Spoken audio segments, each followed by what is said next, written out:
Hello, everyone, and welcome to the Centurion Leadership Battalion podcast, your source of accountability, inspiration, and motivation to become your best and reach your fullest potential every day.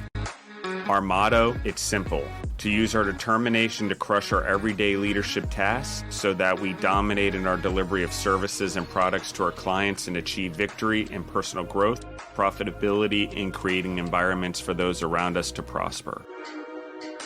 Let's get this show started.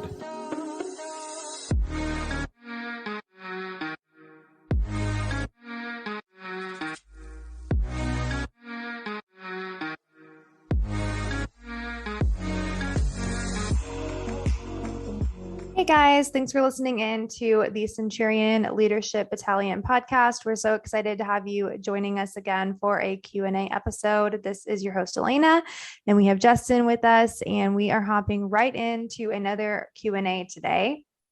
So before we introduce Justin, I'm going to go ahead and give you guys our question.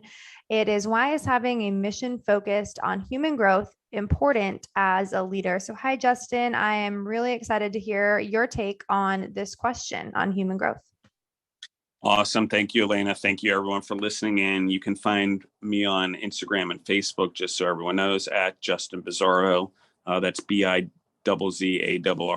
And on Instagram and Facebook, it's all one word. If you want my public account on Facebook, it's Justin Ryan Bizzarro, Ryan, although I don't post anything on there right now. It just gets the episodes from all the podcasts on there that I do. Okay, so why is it important to have a mission focused on human growth as a leader? I think there's been a lot of leadership things and books, and we talk about structures and how to lead people and influence people and motivate them. I think we spend a lot of time in marketing and advertising trying to figure out what people want, and I think that in school, we spend a lot of time trying to grow humans in whatever way possible. I'm not quite sure how we fully do that. I'm part of its education, part of its school system, part of its parenting. I think we probably all admit we can all do better in that. But I think what happens after you're done with high school or college or whatever that education lived is, how do you continue in education, right? So if you're going to be a leader or a manager or even a person at the company, and you're going to be a leader in your own life in any way, shape, or form, the thing that you should always be doing is growing humans. It doesn't matter whether you're building computers or, in our case, producing food or running a restaurant or a food truck or a software company. Those are all great things.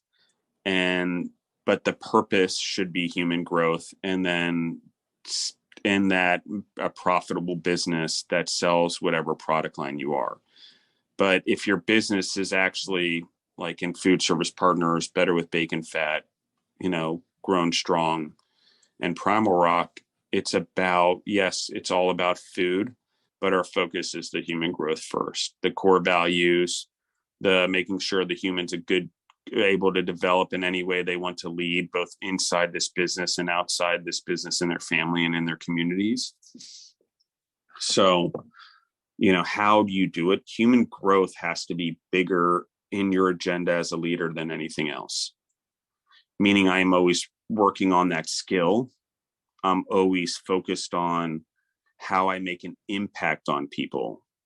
Not necessarily shock them, but what am I doing? And it could be without very little words, to make an impact on them, to be a leader, to give them a better future. Because if time is our most valuable resource, more valuable than money, it depletes. We never know what it is. We're not sure how long it's going to last. It's always this thing. And really the only way you can value it is day by day. And the only way you can value it over the long term is to really take time to grow humans so they can become valuable themselves and also grow other humans and create a compounding effect of human growth value. But it takes someone starting it in your family, in your business, in your community, in your home. So in your country,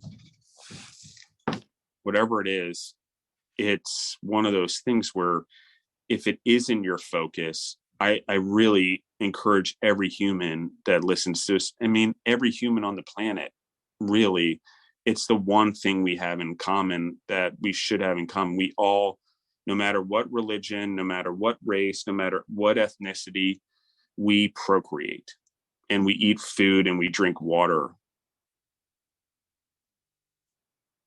And all of us procreate to put humans on the planet for the future.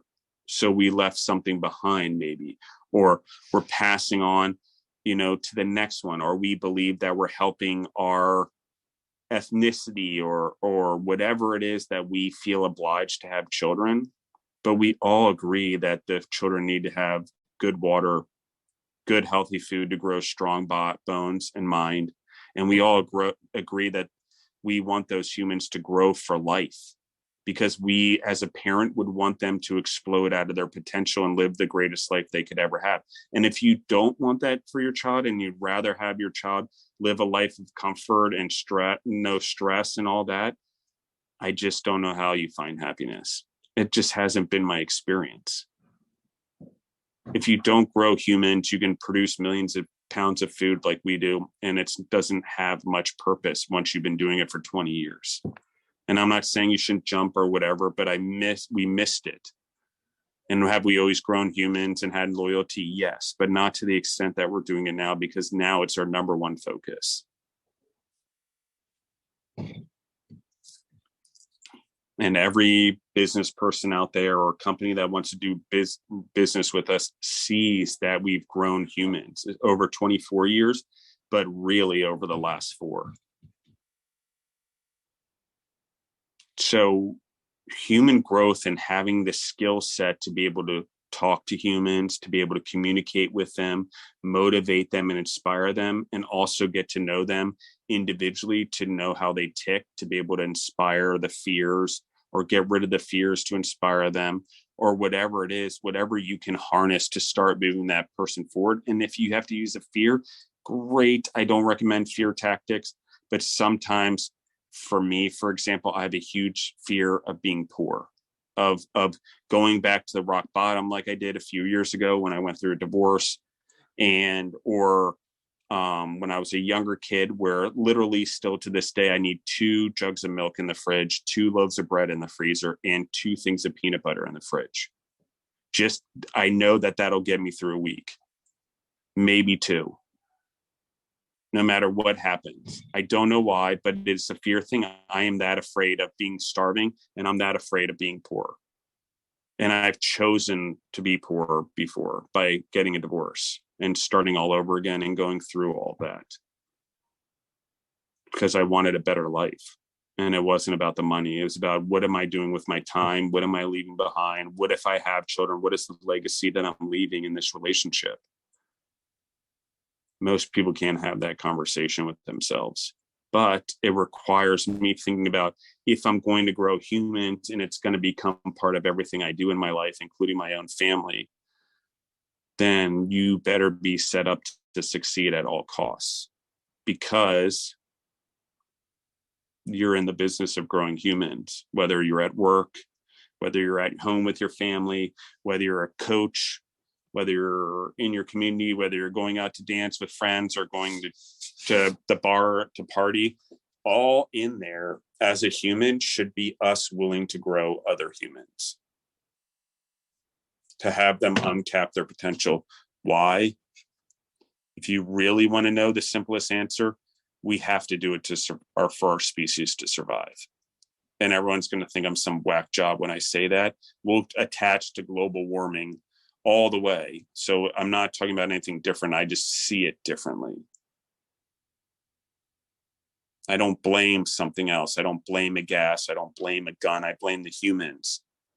And if you actually take responsibility that we are humans, that we are making these decisions to do it, not the gas, not the solar panels. And we're just like, oh, let the humans still overconsume energy. Let's just replace it with solar. We didn't fix the problem. We just took a loaded gun or a loaded bullet from one gun and put it in a different gun. Okay, so it's not a shotgun now it's a rifle. Okay, that's what literally we're doing. We're loading the bullets to our own death as a species. So if we want to grow as humans, we have to uncap the potential of a lot of humans that can go out and solve a very complex problem, such as growing human population and not enough food and water, and maybe environmental problems. We need those humans. We need those leaders. Our future requires it. And if we know that, why are we not doing more? You know, some people are probably like, I'm listening to podcasts, I'm doing so much, how could I do any more? I feel that way sometimes too. But then I see it happen and I'm like, oh, every one of us has a voice. Everyone can lead by action. Everyone can be inspired by human growth, because human growth, if we grow as humans truly for our own species and our own food and our own water, I truly think that the solution, when we ultimately look at it, is going to be massive biodiversity. So it's not only saving the humans, it's saving a lot of species that are already out there that could go extinct or on the verge of going extinct or have gone extinct, which are unsavable because of humans. So, how do we grow as humans? I think if we invest in each other and we see that investment as more than the money we spend or the clothes we wear, I'm not saying not to enjoy nice things, but I think if we start to see that the things that we wear are more about the energy that we wear and the energy that we wear to put out to the universe and how we grow humans and all that, it transcends money, it transcends wealth, it transcends a lot of those things. It's why great leaders have come from all parts, whether it's rich, poor, or whatever. I agree, someone with a chip on their shoulder or a struggle is going to have to go through a lot more to be a leader, but not necessarily. So I think that is it in a nutshell. What do you think, Elena? How do you feel about human growth? I agree with everything you were sharing, and especially what you were sharing in the beginning as a parent, and just you have to want to leave that legacy for your children, so you have to care about human growth yourself in order to do that for them. So I think it's an interesting topic. I wasn't quite sure where we were going to go with the question, but I was just listening really and soaking in the wisdom that you were sharing and why this topic is important to you. And I think it should be more widely discussed, because it is important in so many different aspects and so many different relationships, and especially parenthood. And as a soon to be parent, it was just really interesting for me to hear more about.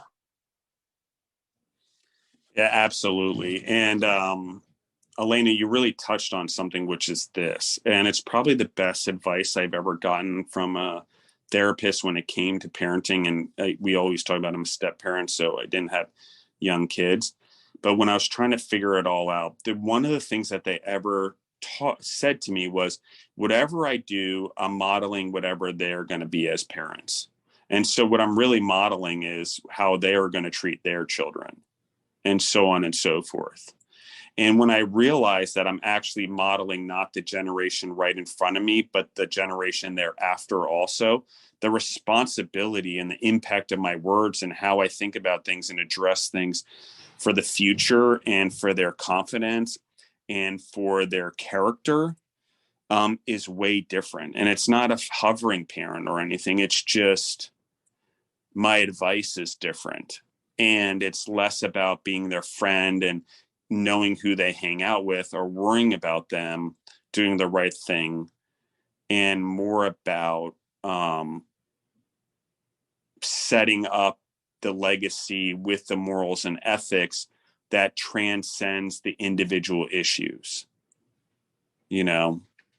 So we talk about it a lot. Like, if your kid's good at a sport and you don't have a lot of time, you're better off spending more days than time going to practice, witnessing the games, and with that child, than taking the time to do their homework. Okay, like, you're going to have to make those choices as a parent. But it has to be about the growth of the child, not about the growth of your ego or what you think is best for the child. Okay. Like, it's really like, how do I do what's best for that child from that child's perspective as the adult? And we have our own experiences to go from and our own fears, but we can't instill them on our kids or on the people we're growing. You have to uncap it. You have to help them get rid of their fears so they can go conquer the world. Not create fears, not instill fears. And certainly not instill obedience. Because I get it, you want kids to sit down and you want things to do it, but we got to work on the obedience thing.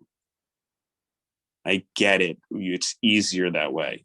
It's just not beneficial in the long run as a free market country or as democracies, on and on and on. So it's tough to say, but the human growth piece and how we do it and how it echoes throughout family legacies, it's really, really, really important. And it's a lot of responsibility, and it comes with a lot of power when we harness it, and how we use it really matters. Good, bad, indifferent really matters. And so if you become an expert at human growth and it's something you can do,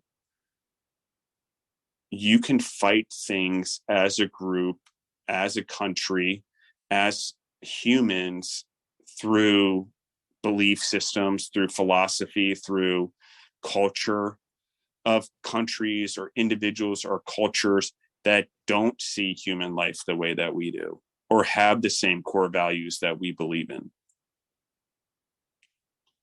or believe in exploitation of humans and animals for profitability and economic growth. Okay, so that's the opposite of human growth, right? That is the opposite. That's human devalue or human exploitation for the growth of an economy or growth of profitability. I'm talking about the opposite of that.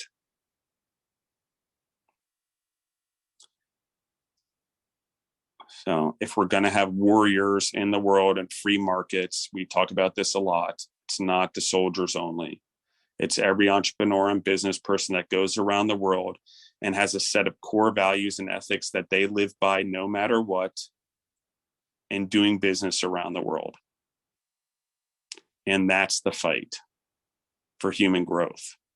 Is if we're not doing it, if there's not a group of people leading and growing humans, there's 100% larger groups with larger populations that are devaluing humans and not growing them and trying to make them more obedient generation after generation and compound that type of culture.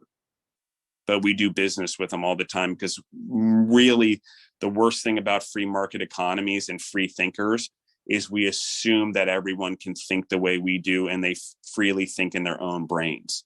We are biological animals and each person is different, and we are domesticated. And our domestication and what culture it was done in has everything to do with how we think. The things I need in my culture are different than the things that someone needs in their culture.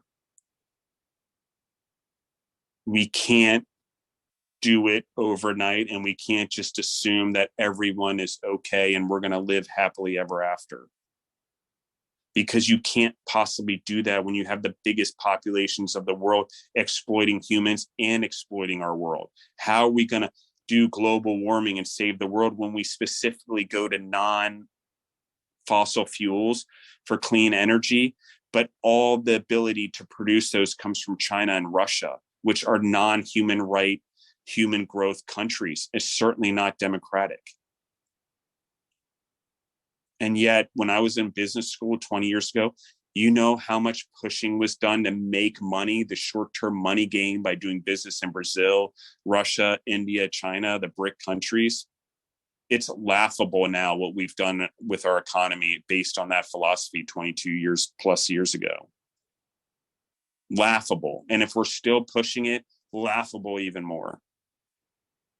because we're ultimately signing our own death. And if everyone's like, well, look at what Rome did, why Rome, and they think it's cliche, take a look at what happened to Rome. When you start thinking everyone is under the Roman ideal across your whole empire or across the whole world, it's not true. You have lots of people from different cultures, from different ethnicities that have all different opinions, that all see leadership differently, that all trust leadership differently because of their paths. So how do you get human growth around the world? You've got to model it, and you've got to have the integrity and the core values and ethics and the discipline to stand your ground and always be true to who you are, and disciplined and consistent. So what am I talking about, and why is it so important? It's the future, guys. And the less we care about it, the more room there is for everyone else to devalue it. And in a world where we're still fighting the effects of slavery or segregation or huge human rights problems, we want to lift up the human rights problems or the inequalities in the United States. We have to be able to transcend just the United States and make it about the human rights for the whole planet. Then by nature, the lowest problems in our culture in the United States, for example, will start to rise up too, because we're transcending the restrictions and the glass floors and the glass ceilings that exist in our culture or in our government. And going to the glass ceiling or going to the government, which is part of the problem or part of, and not transcending it, you can't get by it. If they're the glass ceiling, you can't go to the glass and ask the glass to move. The glass is there for its reason. It's going to be the glass. A glass is there for the separation to keep things in and out. If the government's that, in this scenario, we need to transcend it. And in order for things, the worst things in the United States to get better, we have to go above the benchmark right now, which is the government, and transcend it to a higher benchmark on a global scale and take on responsibility with the power we have as a country. I get it. We want to protect our own. We want to protect our borders. 100% agree. But as business people, family members, traveling the world, doing what we do with our children, we are constantly modeling whether we grow humans or not.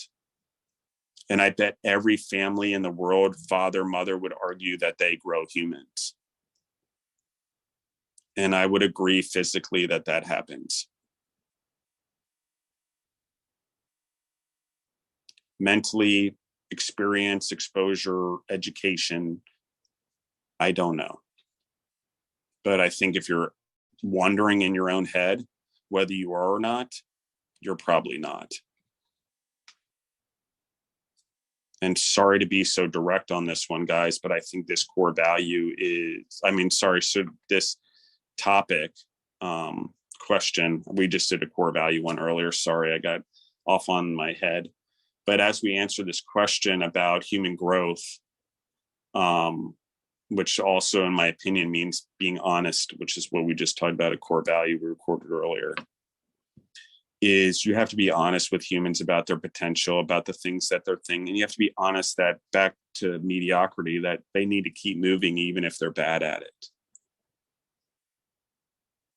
So thank you, Elena, for the topic.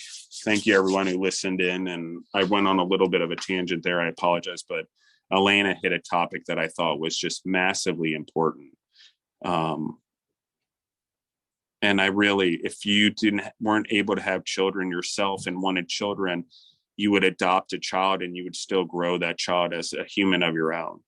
So why do we take on that as humans, yet not realize that is our duty to be grown ourselves by other humans over a lifetime and grow other humans over a lifetime? Our children are not our children. We are society, social beings, and we always talk about village raising a child, not just their parents. Well, be the village. Use the opportunity for every second you have when you communicate with someone or talk to someone to grow that human. I don't know what else to say. Otherwise I find life to be extremely wasteful and unpurposeful and non-rewarding. And honestly, if I were really to dive down to where I am as a human now, I don't even look at the bank accounts anymore. And Deborah is probably going to get mad that I say this, but I know money comes in and I know we're going to be okay. And so I have a little bit of comfort there. But like, I get so much purpose in growing humans and making that my life, that whether or not I can buy a new car or buy a new watch or a new pair of shoes is less important. And if I need one or I want one, obviously I can do that.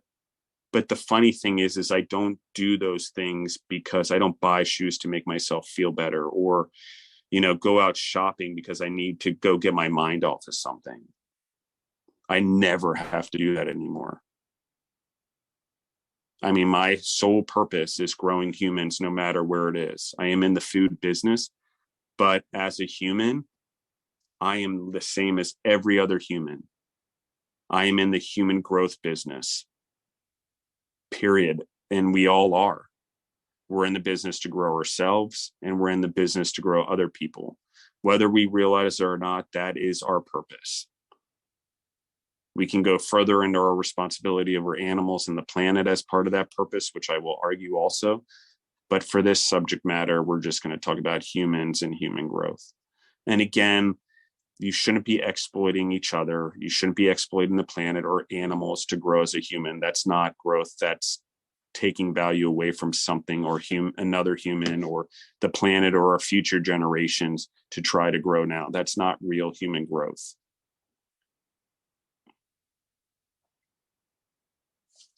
Oh, thank you, Elena. I love the topic. I've been really direct on this one. I'm sorry, guys, but obviously I just am trying to get this point through to anyone that listens in, that no matter what you do in leadership, and we'll get through the 18 pillars and all of that, but if you can't grow humans, it's very hard for you to be a leader, and in business and an entrepreneur and wealthy. And at least keep it going consistently, at least having that value over a lifetime. And I don't think there's any greater value to a human and their longevity of holding value than the ability to grow humans. So every human should have the ability to grow humans, but there are still superstar human growers that lead in this way, that make it their common thing in their whole life, that make life easier and have a purpose like mine by just growing humans. The business, the loyalty, the money, the vendors, the sales. We don't have a sales team at Food Service Partners. Yet we have business coming in the door every day, more than we can handle, more, and we have to turn it away all the time. So it's because people want to work here, people want to come here, people understand that if they're going to co-pack with us and grow their business, they need a company behind them that's growing not only their business with them, but the employees that support that business.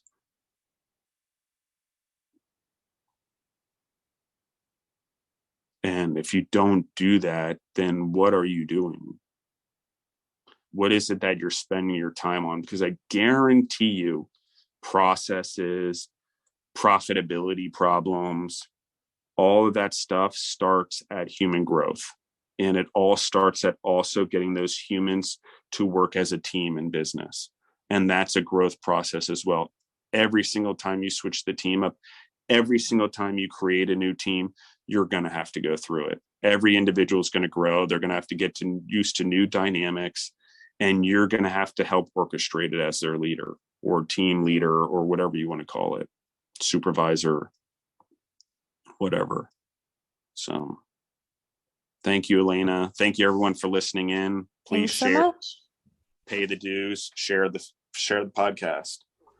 Absolutely. Thank you guys for listening in, and we will talk to you on our other episodes.